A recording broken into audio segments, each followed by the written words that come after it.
So in this video, we're going to have a look at our EOT, our electronic oscillating tool for our JWEI JCut Cutter. Now this tool comes as standard and it's an oscillating tool for mainly cutting sort of corrugated materials, things like cardstock, also for lightweight foams, loads of different materials can be cut with this one. Now we can go up to about 20 mil on this tool, so it's got a lot of cutting depth as well. Now to change the blade on it, it's very similar to every other tool. We've got a couple of grub screws on the front just here, and all we're going to do is going to use my Allen key.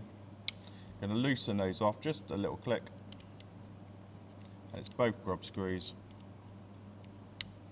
and then going to pull the blade out from the top just like that. It's a J341. Now you'll see we've got this little sort of blade holder adapter, and if I push this up using my Allen key, I can take this out. Now we do have multiple of these, so we've got two of these, and they have different sort of offsets there. So one's wider and this one's the smaller one, and that's just for thicker blades basically. I'm going to push that back into place, just like so. Now, in terms of blades, the main one that we're going to be using for this is the J341. As you can see, it's a great pitch, and it's pretty much a good all-rounder blade. Now, there are other blades available, but this is a really good one to start off with. Now, just like our UCT with the EOT, electronic oscillating tool, when we put our blade back in again, we're just going to carefully push it down into the top, and then we're going to make sure it goes all the way down, as you can see there, and it's the flat side in with the point in the middle of the tool. Then I'm going to tighten it back up again. Again, doesn't need to be too tight.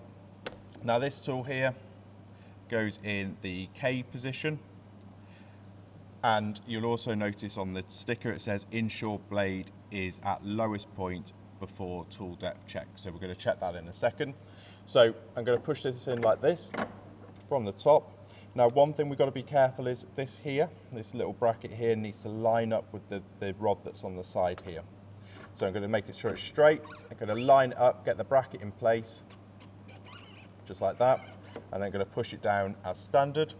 Then I'm just going to turn my collar until the pin drops into place and the tool drops down. Then I can lift that back up again, and that's now in place.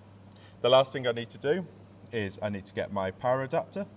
You can see that little red dot on there. That's going to line up with the red dot on our K tool power on the head itself.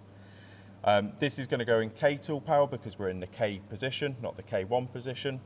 So I'm going to push that in and then push it into place, and it will click into place. Now that's got the power in place now. So the next thing I need to do now is obviously make sure in JWCam that in the K position it is on knife, and I also need to make sure that the blade is in the lowest position. So the way that I do that is I just spin this here, and what that's going to do is going to lift the blade up and down, and we need to make sure the blade is as low as possible. Now, a good way of doing it is you can actually see using the little window for those grub screws, which we've just tightened up.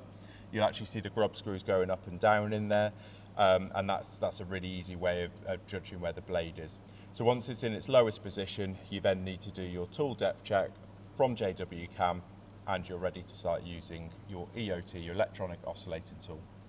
So that's our electronic oscillating tool for our JWEI JCut Cutter.